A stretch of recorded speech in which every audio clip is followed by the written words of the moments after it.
বিল খালে মাছ ধরে খেতাম, কিন্তু বর্তমান সেই সুযোগ আর নেই। এখন সব হয়ে গেছে অমানুষ, যার কারণ আজকের কেউকে দাম দেয় না।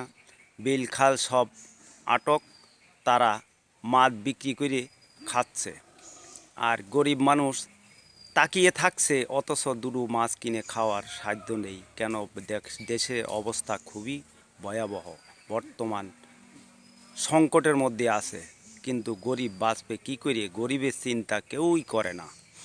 এরা মনে করে, গরিবরা মনে হয় যেন কাঠের পুতুল, তাই এদের হাতে করে শুধু ঘুরিয়ে বেড়াচ্ছে, কিন্তু এই কথা ভাবে না যে এরা তো না খেয়ে মরছে।